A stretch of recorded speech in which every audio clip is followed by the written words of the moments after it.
But what is the Grand Bazaar? The Grand Bazaar is a remake of a Nintendo Switch Story of Seasons game that they remade, and it looks really nice. And I guess, as I mentioned on the show before, I've been spoiled with games like Coral Island, where I've always wanted to go back to Stardew Valley, but after playing like Coral Island, I'm like, yes, I've become a little bit graphically snobby when it comes to cozy games. It's another very similar. You played a Story of Seasons game. You've played one. You've played them all. It is different in some areas, right? There's still the focus on relationships and dating and getting married and starting a family and that sort of stuff, right?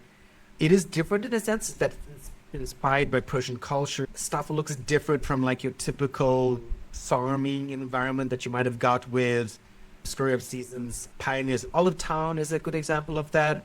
There's the one after that, which I think, but this is different. Character names are also very Persian in a sense, like as much as they can be, with like a Japanese Persian aesthetic.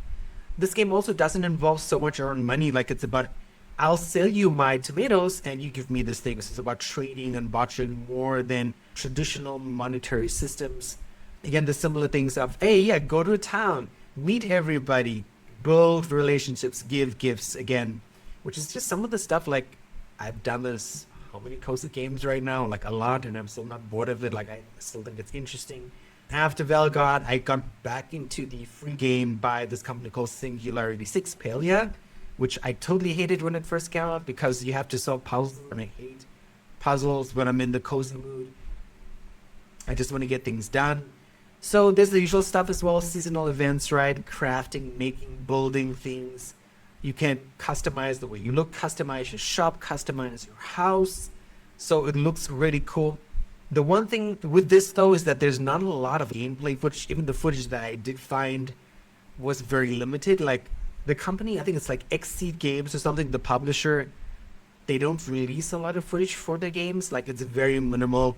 Thinking back to Guns and Azuma, there was like Japanese developers played this together and they talked about the game. I think that was the only live stream they had before the game was released. Maybe that's a Japanese thing. I don't know. I think we've never spoken to any Japanese developers before. As I was saying, not a lot of gameplay yet. That being said, you can go to the YouTube channel. You can go onto social media. Apparently, they're really active on X. So if you like X, go there. They post a lot of gameplay stuff there. And so you'll see more stuff that you will on YouTube. I guess the X is for the latest stuff. YouTube gets it later. But this is coming out at the end of August if you're looking for another cozy indie game to play. I haven't played it yet. And I don't really think I can remember the last Story of Seasons game I did play. But again, I think this year we're not getting, what is that guy's name? The guy who made Stardew Valley. His games are coming out this year.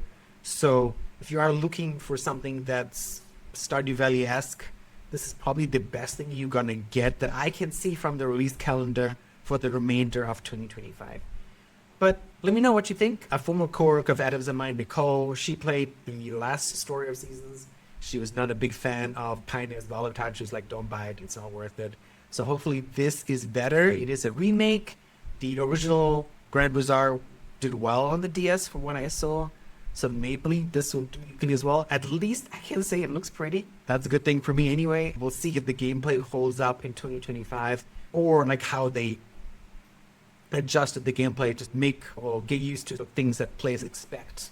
Modern gaming expectations in 2025. But comment down below. Don't forget to subscribe and share this video. And then I'll see you next week for another one.